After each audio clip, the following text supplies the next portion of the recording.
Lebihkan ibadah. Ingat tu.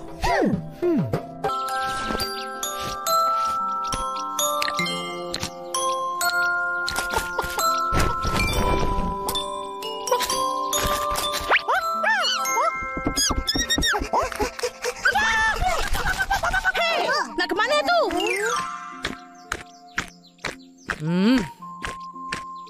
Nak pergi main. Tak boleh ke duduk rumah? Panas terik kat luar tu. Nanti balik penat melepek. Tak tahan nak puasa. Itu dulu. Sekarang kita orang dah kuat. Yelah tu. Wah, penuh lengan. Nak main lempar getah lah ni. Betul-betul.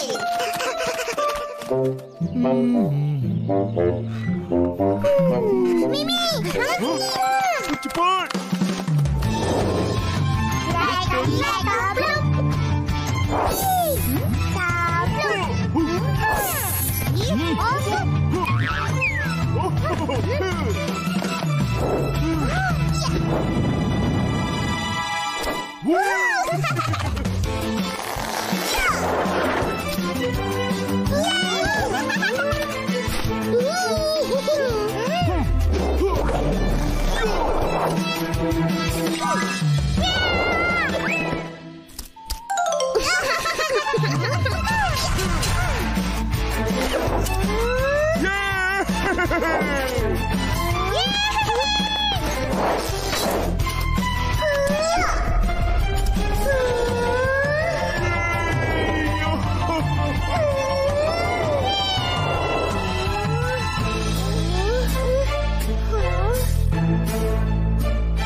Dua, tiga anak raksasa.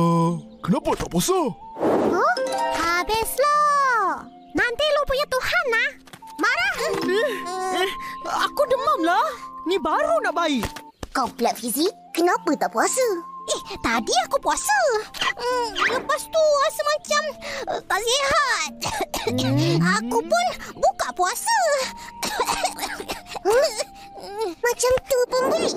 Boleh kalau betul sakit. Jangan nak menipu, pura-pura sakit. Tuhan tahu. Seeloknya kita cuba puasa juga. Sayang kalau tinggal puasa. Faham? Faham apa? Kau rasa Fizi pura-pura sakit ke tadi? Hanya Tuhan yang tahu. Betul, betul, betul.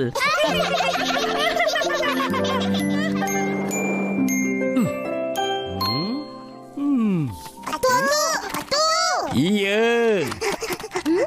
Atuk buat apa ni? Alah, Atuk nak asah pisau-pisau ni.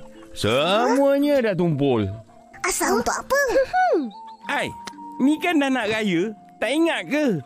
Tiap-tiap tahun Atuk buat. Tahu. Atuk nak potong batang bulu untuk berlemah raya kan? Betul. Tapi tahun ni tak perlu cari buluh. Sebab Atuk tak buat lemang. Alah, dah tak ada lemang. Tak apa. Kita buat benda lain. Benda apa pula?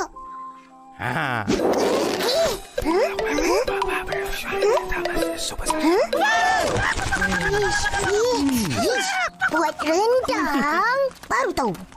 Takkan tu je tu. Ada lagi.